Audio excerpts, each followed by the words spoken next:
Subscribe sekarang channel YouTube Novelas Kadina. Gratis. Bab 5291. Charlie menyelamatkan nyawa Nyonya Jiang dan putranya, tetapi ia tetap berterima kasih kepada Nyonya Jiang. Ini karena Nyonya Jiang memberinya gelang tulang Phoenix leluhurnya tanpa ragu. Awalnya Charlie mengira wanita tua itu tidak tahu bahwa gelang tulang Phoenix itu diwarisi dari leluhur. Dan bahan itu langka, tetapi dia mungkin tidak tahu betapa langka dan berharganya bahan itu. Tetapi setelah pertemuan ini, Charlie menemukan bahwa Nyonya Jiang sebenarnya memiliki pemahaman yang lebih jelas tentang nilai gelang tulang Phoenix. Saat itu, Meng Changsheng, Patriark Meng, baru saja mengambil gelang tulang Phoenix dari leluhur keluarga Jiang. Dan tetap berada di sisinya selama puluhan tahun, dan bahkan memberinya 2 pil permajaan berturut-turut. Tidak hanya itu, untuk menemukan terobosan, Meng Changsheng bahkan berjanji memberinya kesempatan jika dia mencari umur panjang di masa depan sebelum leluhur keluarga Jiang berpisah. Meskipun Meng Changsheng melakukan ini bukan hanya untuk membalas kasih sayang Feng Guteng. Tetapi Charlie menduga bahwa Feng Guteng pasti memainkan peranan yang sangat penting. Peristiwa masa lalu ini telah diwariskan dari satu generasi ke generasi berikutnya dalam keluarga Jiang, dan Nyonya Jiang sangat menyadarinya. Namun saat dia berada di Meksiko, dia masih bersedia menggunakan gelang ini untuk berterima kasih padanya, yang membuat Charlie merasa sedikit bersyukur. Lagi pula, kegunaan tulang rambat Phoenix tidak hanya untuk memurnikan 20 pil pembentuk tubuh. Jika dia ingin menyempurnakan pil tingkat tinggi di masa depan. Tulang rambat Phoenix hampir merupakan bahan yang sangat diperlukan dan penting yang sangat membantu. Karena hal inilah dia memutuskan untuk menggunakan kekuatannya sendiri untuk memastikan bahwa Nyonya Jiang dan putranya akan menjalani hidup mereka tanpa kekhawatiran apapun. Melihat villa dan toko sudah dihuni, Charlie merasa lega. Ishak juga memerintahkan bawahan keluarga Wei di Shudu untuk merawat ibu dan anak itu sebaik mungkin. Cara sederhana untuk menjaga diri. Setelah semuanya beres, Charlie mengucapkan selamat tinggal kepada Nyonya Jiang. Setelah Nyonya Jiang mengucapkan terima kasih banyak dan mengirim mobil mereka keluar dari komunitas, Charlie dan Ishak bergegas ke Bandara Shudu semalaman dan memanfaatkan kesempatan untuk kembali ke Aurose Hill. Di pesawat, Ishak sudah sedikit lelah setelah mengemudi seharian. Setelah pesawat lepas landas, dia tertidur di kursi datar yang nyaman. Charlie tidak lelah, jadi dia mengeluarkan lukisan yang diberikan oleh Nyonya Jiang, meletakkannya di kakinya, dan perlahan membukanya. Dalam gambar, Meng Changsheng dengan peri angin dan tulang bangau sekali lagi melompat keluar dari gulungan. Ketika dia melihat lukisan ini di rumah tua keluarga Jiang di Shunan. Lukisan itu tergantung tinggi di dinding dan lampunya redup. Ketika Nyonya Jiang menceritakan kejadian masa lalu itu kepada Charlie. Charlie sering terganggu, jadi dia tidak terlalu memperhatikan lukisan itu. Tapi sekarang, setelah meletakkannya di depannya dan mengamatinya dengan hati-hati dengan lampu baca di pesawat, Charlie bahkan lebih terkesan dengan keterampilan dan pesona lukisan ini. Karena orang-orang zaman dahulu lebih memperhatikan pesona daripada kenyataan, pada kenyataannya. Kebanyakan pelukis kuno yang terkenal tidak pandai melukis realistik. Bentang alam, ikan dan serangga, serta karakter semuanya lebih memperhatikan pesona yang hidup. Dan lukisan leluhur keluarga Jiang, meskipun itu juga merupakan gaya lukisan tradisional Tiongkok. Sangat detail dan teliti dalam menggambarkan detailnya. Sehingga Meng Changsheng dalam lukisan terasa sangat nyata dan hidup. Bahkan mereka yang bergoyang tertiup angin, jenggot panjang mereka terlihat sangat realistis. Mungkin orang-orang di dinasti Tang tidak memiliki kebiasaan menulis prasasti pada lukisan. Charlie tidak menemukan tulisan apapun pada lukisan itu. Namun dia sangat yakin dalam hatinya bahwa jika lukisan ini dipublikasikan. Dengan gaya melukisnya yang luar biasa, lukisan itu menjadi populer di seluruh dunia. Akan ada kehebohan di kalangan seni. Mungkin, peringkat pelukis terkenal di dinasti Tang juga akan ditulis ulang karena terbitnya lukisan ini. Namun Charlie tentu saja tidak punya rencana ini. Dia memutuskan untuk menghargai lukisan ini dengan baik. Setelah kembali ke Aurose Hill, dia tidak akan membiarkan orang lain melihat isi lukisan ini. Setelah mengaguminya dengan saksama untuk waktu yang lama, tepat saat Charlie hendak menggulung gulungan itu lagi. Tiba-tiba dia merasakan ada sedikit fluktuasi aura di gulungan itu. Ini membuatnya langsung menggigil. Menurut Ibu Jiang, lukisan ini dibuat oleh nenek moyangnya ketika mereka sudah tua. Karena dia sudah tua, dia pasti sudah berpisah dengan Meng Changsheng sejak lama. Nenek moyang keluarga Jiang tidak memiliki bakat untuk menguasai energi spiritual. Jadi selain mengonsumsi 2 pil peremajaan dan hidup lebih lama dari orang biasa. Sangat tidak mungkin baginya untuk memiliki energi spiritual. Artinya, lukisan yang dilukisnya di masa tuanya pun tidak boleh ada auranya. Namun, memang ada jejak energi spiritual yang sangat halus dalam lukisan ini. Charlie tidak dapat menahan diri untuk bertanya dalam hatinya. Mungkinkah energi spiritual ini ditinggalkan oleh Meng Changsheng? Mungkin keluarga Jiang tidak tahu bahwa Meng Changsheng pernah kembali pada suatu waktu. Memikirkan hal ini, dia segera tenang, mendistribusikan beberapa energi spiritual. Dan dengan hati-hati menutupi seluruh lukisan, mencari sumber jejak energi spiritual itu. Tak lama kemudian, ia menemukan jejak aura itu pada kepala potret Meng Changsheng. Charlie sangat gembira dan segera menggunakan aura untuk melihat pihak lain. Bab 5292. Pada saat kedua aura menyatu, gambaran dari perspektif pertama tiba-tiba membanjiri pikiran Charlie. Dalam gambar, pemakaman megah sedang diadakan di sebuah desa pegunungan. Orang-orang di pemakaman tidak berpakaian seperti zaman modern, tetapi lebih mirip kostum dinasti Tang. Charlie dapat mengenali dari topografinya bahwa desa pegunungan ini persis merupakan desa tempat tinggal Nyonya Jiang. Dan desa pegunungan dalam gambar tidak tampak bobrok seperti sekarang. Di desa pegunungan pada gambar, ada halaman kayu yang cukup megah. Dengan balok-balok berukir dan bangunan-bangunan bercat di mana-mana. Keluarga itu tampak kaya raya. Namun, pemakaman dalam gambar tersebut bukanlah gambaran waktu nyata yang koheren. Tetapi lebih seperti fotografi selang waktu yang dipercepat berkali-kali. Kerumunan orang berkumpul di depan peti mati di ruang utama. Seorang pria parubaya berlutut dan meratap dengan keras, dan sekelompok wanita dan anak-anak juga menangis tanpa henti di belakangnya. Dan ada 3 lukisan yang tergantung di dinding tepat di seberangnya. Gambar berikut menunjukkan orang-orang menangis dan berduka. Meskipun banyak etiket, tapi untungnya keseluruhan gambarnya sangat cepat. Dan upacara itu diselesaikan satu persatu seperti seekor kuda mengamati bunga. Setelah semua etiket yang diperlukan telah selesai. Lebih dari selusin pria parubaya membawa peti mati ke kaki gunung belakang dan mengubur peti mati di sini. Setelah itu, sekelompok orang kembali ke kompleks rumah kayu dalam. Kesibukan pun mulai mereda, beberapa anggota keluarga perempuan pergi bersama keluarga mereka satu demi satu. Meninggalkan pria parubaya itu sendirian di aula berkabung. Akan tetapi, pria parubaya itu tidak melihat adanya rasa sakit di wajahnya. Sebaliknya, dia berdiri di tengah ruangan utama dengan wajah bahagia. Melihat potret Meng Changsheng di dinding tengah, dan berkata sambil tersenyum. Patriark Meng, ayahku meninggal 3 hari yang lalu. Dan hari ini dia telah dikuburkan di dalam tanah. Bahkan jika kamu memiliki kemampuan untuk menghidupkan kembali orang mati, mungkin sekarang sia-sia. Jika Anda benar-benar dapat menemukan kembalinya umur panjang, kamu seharusnya memberiku kesempatan yang dijanjikan ayahku saat itu. Ayah saya hidup selama 113 tahun. Aku iri padamu.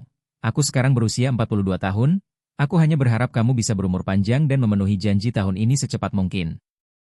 Meskipun kata-kata pria parubaya itu sulit dimengerti, Charlie masih mengerti maksud pihak lain. Dia seharusnya adalah putra dari leluhur keluarga Jiang. Saat ini, dia berdiri di depan potret Meng Changsheng. Berbicara tentang cara membiarkan Meng Changsheng mencapai umur panjang sesegera mungkin. Dan kemudian kembali kepadanya untuk memberinya kesempatan yang dijanjikan kepada ayahnya. Terus terang saja, dia sangat menantikan kembalinya Meng Changsheng agar dia juga bisa hidup selamanya.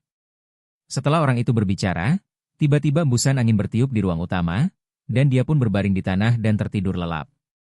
Pada saat yang sama, seorang pria parubaya berbaju hijau masuk dengan langkah kuat. Pakaian dan penampilan pria ini sama dengan potret Meng Changsheng. Tetapi dia tampak sedikit lebih muda daripada potretnya. Charlie dapat menyimpulkan bahwa orang ini adalah Meng Changsheng. Meng Changsheng berhenti sejenak di 3 lukisan itu untuk waktu yang lama. Kemudian melihat potret diri lama leluhur keluarga Jiang di sebelah kanan, dan mendesah. Orang dewasa yang berjasa telah pergi. Muyun, jika kamu menunggu 3 hari lagi, aku bisa memenuhi tugas tahun ini sebagai guru.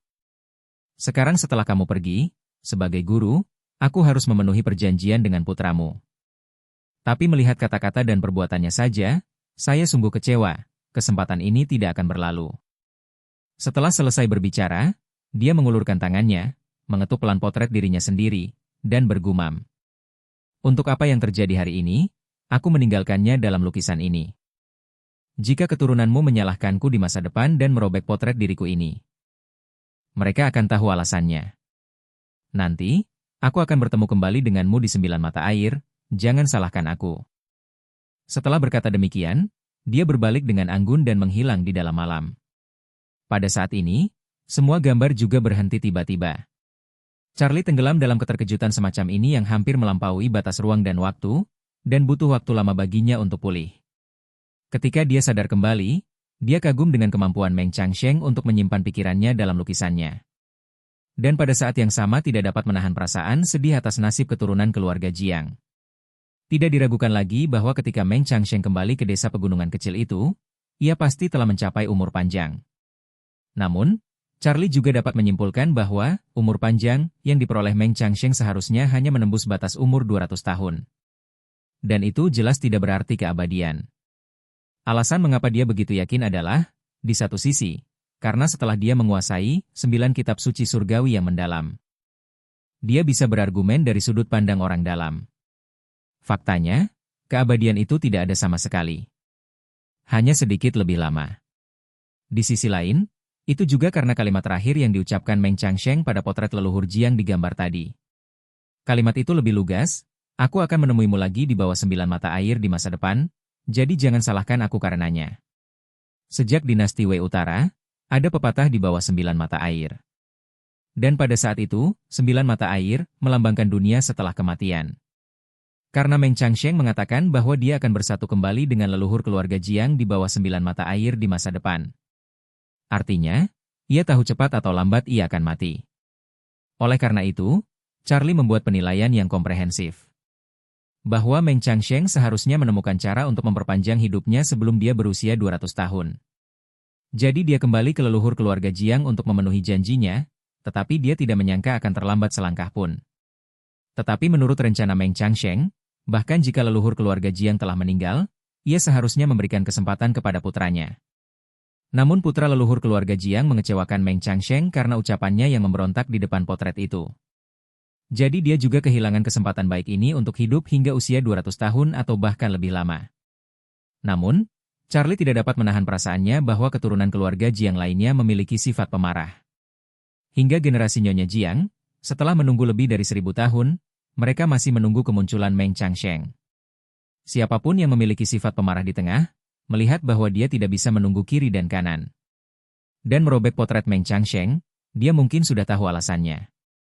Namun, terkadang keberuntungan bisa menipu orang.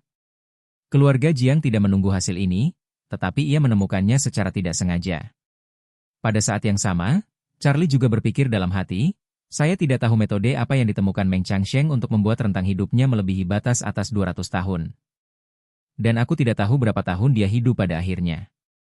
Jika dia hidup sampai sekarang, bukankah usianya sudah lebih dari 1400 tahun? Memikirkan hal ini, Charlie menggelengkan kepalanya lagi, dan berkata dengan tegas. Mustahil bagi siapapun di dunia ini untuk hidup hingga usia 1400 tahun. Kurasa senior ini sudah mengubur tulangnya di suatu tempat. Bab 5293. Dengan hilangnya gambar tersebut, aura halus dalam gulungan gambar tersebut juga ikut menghilang. Tapi ketika Charlie melihat gambar itu lagi, dia tidak bisa berhenti memikirkan gambar Meng Changsheng di benaknya. Dan terasa bahwa Meng Changsheng dalam lukisan ini tampak lebih hidup dan nyata di atas kertas. Dia tidak dapat menahan diri untuk menebak dalam hatinya, seperti apa jalan hidup Meng Changsheng setelah meninggalkan desa pegunungan itu. Meskipun umurnya telah diperpanjang, tampaknya tidak ada orang penting dalam hidupnya. Istrinya dan anak-anaknya telah lama meninggal dunia, dan satu-satunya putra sekaligus muridnya juga telah dikubur di dalam tanah. Hanya dia yang masih seperti pria parubaya yang tersisa. Dengan karakternya yang terobsesi dengan kultivasi dan mendambakan umur panjang, mungkin setelah dia meninggalkan desa pegunungan, ia masih akan memilih untuk kembali ke guanya di suatu tempat dan terus berlatih secara diam-diam sendirian selama bertahun-tahun dan berbulan-bulan, melewati dinasti dan generasi. Ketika hidup hanya tinggal menjalani hari demi hari, segala suka duka, kesedihan dan saat-saat bahagia hanya dapat ia simpan untuk dirinya sendiri, dan ia tidak dapat menemukan seorang pun yang dapat ia ajak berbagi. Perasaan itu, dalam pandangan Charlie, bukanlah mencari umur panjang tetapi mencari kesendirian. Ia merasa bahwa jika seseorang menyerahkan emosinya dan jatuh ke dalam kesepian yang tiada akhir, tidak peduli berapa lama pun umurnya, ia akan kehilangan makna yang sebenarnya. Dan Charlie tidak dapat menahan diri untuk berpikir, jika seiring berjalannya waktu, semua orang di sekitarnya menjadi tua, apa yang harus ia lakukan? Meskipun pil peremajaan itu bagus, efeknya akan semakin buruk seiring bertambahnya usia Anda. Dengan pil peremajaan, tidak menjadi masalah bagi orang biasa untuk hidup hingga lebih dari 100 tahun. Tetapi sejumlah besar pil peremajaan akan dibutuhkan untuk menunjang batas hidup hingga usia 200 tahun. Bahkan jika dia bersedia memberi mereka pil peremajaan yang cukup. Apakah mereka benar-benar bersedia terus menggunakan pil peremajaan untuk memperpanjang hidup mereka di usia tersebut? Bukan hal yang aneh bagi seseorang untuk hidup hingga usia 100 tahun, tetapi seluruh dunia belum pernah mendengarnya. Jika Anda terus memberikan pil peremajaan kepada orang-orang terdekat Anda agar mereka dapat hidup selamanya dan tidak menjadi tua, maka mereka harus menjauhi siapapun yang mengenal mereka namun tidak mengetahui detail mereka pada saat kritis tertentu. Jika tidak, mereka pasti akan menimbulkan keraguan yang tak terhitung jumlahnya. Ini juga berarti bahwa setiap orang harus menemukan tempat tersembunyi untuk bersembunyi dari dunia sekuler pada waktu tertentu. Pada saat itu, mereka dan orang-orang di sekitar mereka akan berusaha sekuat tenaga untuk melarikan diri seperti manusia serigala atau vampir dalam novel. Mendapatkan perhatian orang normal.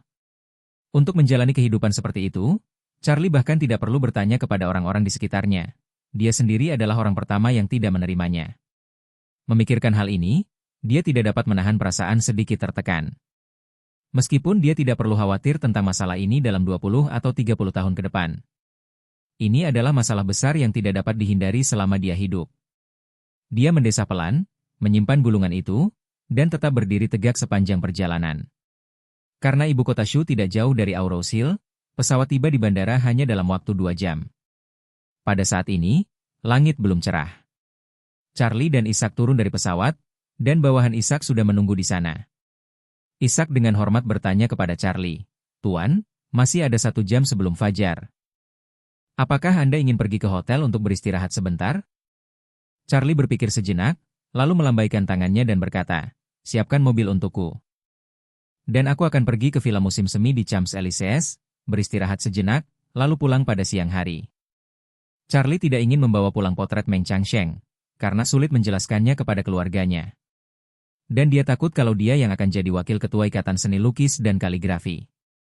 Ayah mertua yang lebih tua melihatnya dan menggunakannya untuk berpura-pura menjadi serigala berekor besar bersama orang lain.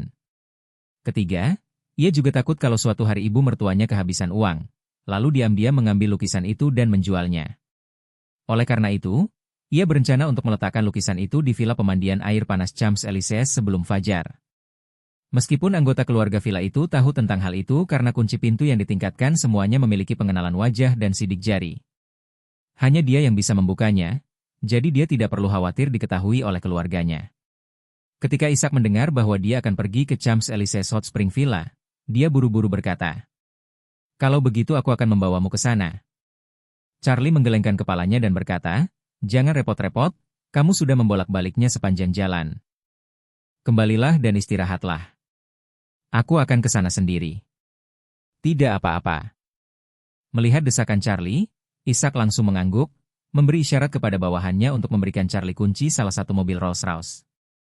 Dan berkata dengan hormat, "Guru, jika Anda membutuhkan sesuatu, silakan hubungi saya kapan saja."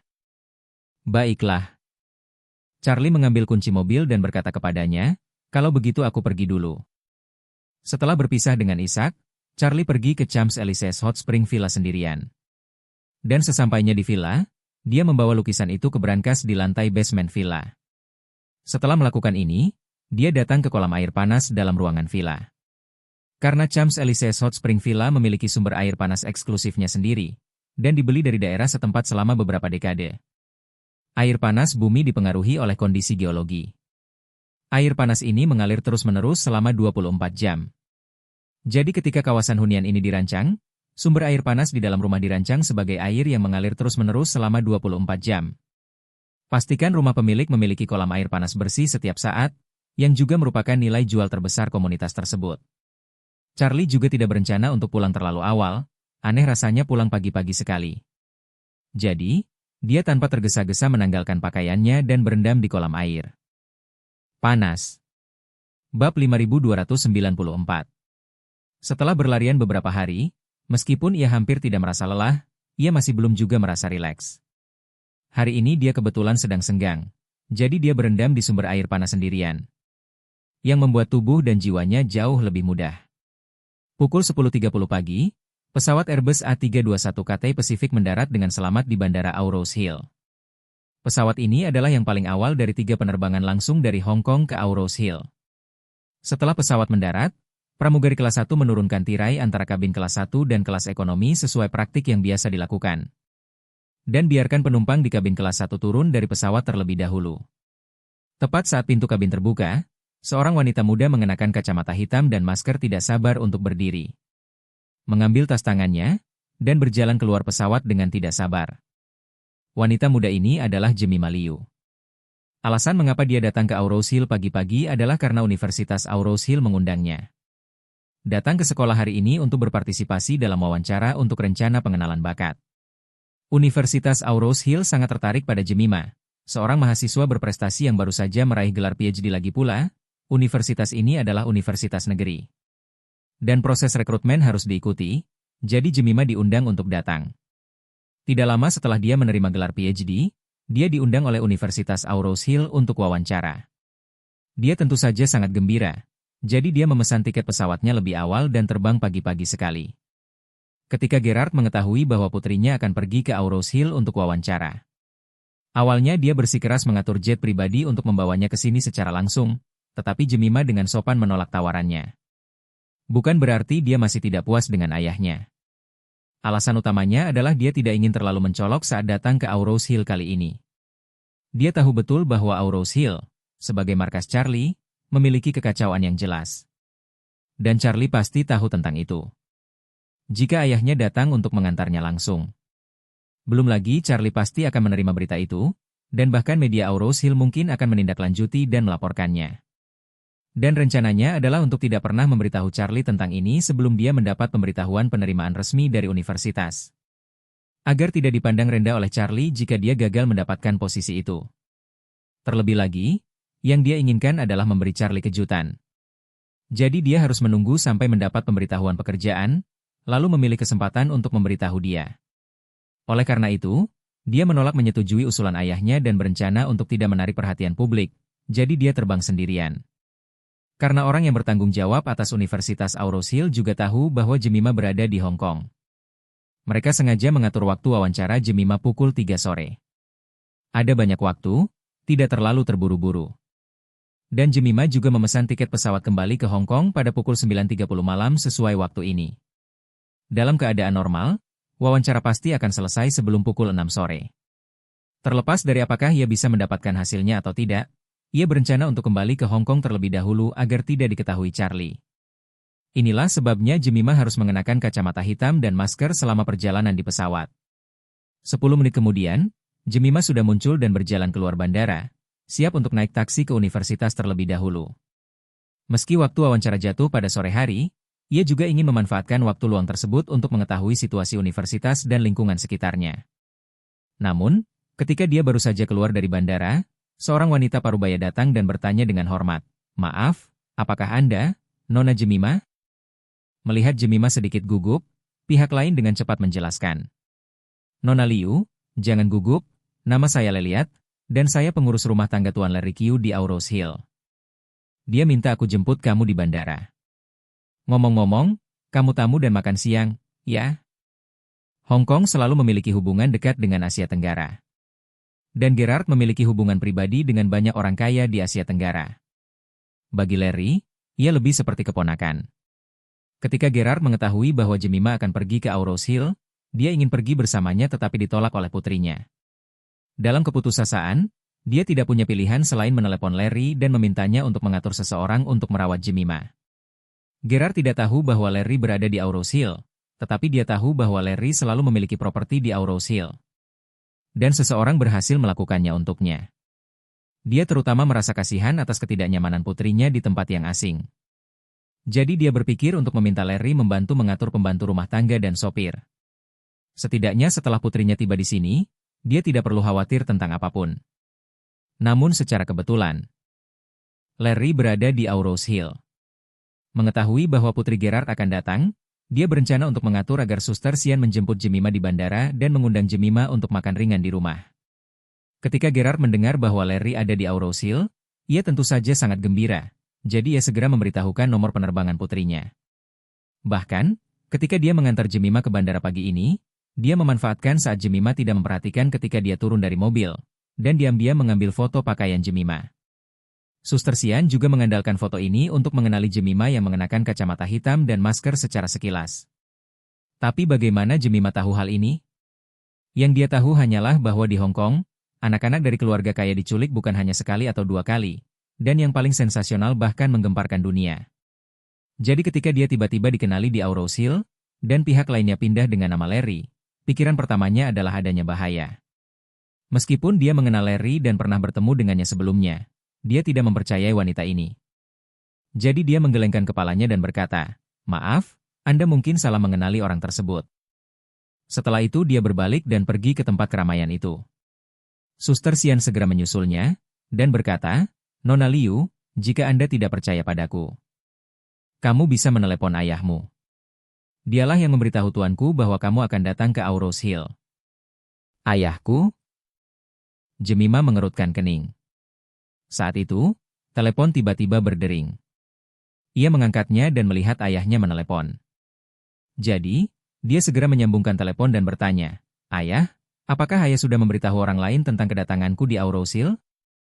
Gerard tertawa dan berkata di ujung telepon lainnya, "Jemima, sungguh kebetulan. Kakek dan nenekmu ada di Aurose Hill. Aku ingin dia mengatur beberapa bawahan untuk menjagamu. Tapi dia bilang dia ada di Aurose Hill. Dia sangat senang mendengar kamu akan pergi. Dan dia bilang dia harus menyuruhmu duduk dan makan makanan ringan di rumah. Kita ini teman keluarga, jadi kamu tidak boleh kehilangan muka." Bab 5295. Mendengar kata-kata Gerard, Jemima merasa lega. Seketika, dia tidak bisa menahan diri untuk bergumam, "Ayah, karena kakek dan nenek Q ada di sini. Kenapa kamu tidak memberitahuku lebih awal sehingga aku bisa menyiapkan beberapa hadiah terlebih dahulu? Dan sekarang aku akan pergi ke rumah mereka dengan tangan kosong, sungguh tidak pantas." Gerard berkata sambil tersenyum, "Dengan karaktermu, jika aku memberitahumu itu, kamu pasti tidak ingin pergi. Kalau begitu kamu pasti akan bilang kalau kamu ke sana cuma buat wawancara. Dan yang terbaik adalah tidak mengganggu orang lain, dan kemudian kamu harus memberitahuku untuk tidak memberitahu mereka tentang ini. Aku ayahmu, dan aku masih belum mengenalmu." Jemima kehilangan kata-kata untuk sementara waktu, memikirkan apa yang dikatakan ayahnya tidak masuk akal. Tergantung pada kepribadiannya sendiri dan cara dia biasanya tidak akur dengan ayahnya. Mungkin itu hasil dari pemblokiran ganda. Jadi dia berkata, "Baiklah, kalau begitu aku akan mengunjungi kakek dan nenek Q dulu." Gerard berkata sambil tersenyum, "Enak sekali. Selamat makan bersama mereka. Setelah wawancara selesai, datanglah lebih awal, aku akan menjemputmu di bandara." Jemima berkata tanpa sadar, "Tidak, aku harus menyetir ke bandara, aku akan menyetir pulang sendiri." Gerard berkata dengan santai, "Tidak masalah, aku akan meminta seseorang untuk membantumu dengan mobil, itu saja, sampai jumpa." Sebelum Jemima menyetujuinya, Gerard sudah menutup telepon. Meskipun dia tidak berdaya, dia juga tahu bahwa begitu dia memutuskan untuk melakukan sesuatu, dengan temperamennya, dia akan menemukan cara untuk mencapainya, apapun yang terjadi. Itu hanya pergi ke bandara untuk menjemputnya, jadi dia tidak perlu bersikap terlalu menjijikan. Jadi, dia meletakkan teleponnya dan berkata kepada Suster Sian, "Maaf, Suster Sian, saya salah paham barusan, dan saya harap Anda tidak keberatan." Suster Sian berkata sambil tersenyum, "Nona Liu, mengapa Anda bersikap sopan kepada saya?" Setelah itu, dia menunjuk ke sebuah Rolls-Royce di pinggir jalan tidak jauh dari sana, dan berkata, "Mobilnya ada di sana, Nona Liu, ayo pergi." Begitu mereka duduk, Rolls-Royce melaju menuju Zijin Mountain Villa. Dalam perjalanan, Jemima dan Maria melihat ke kiri dan ke kanan seolah-olah mereka baru saja tiba di Aurose Hill.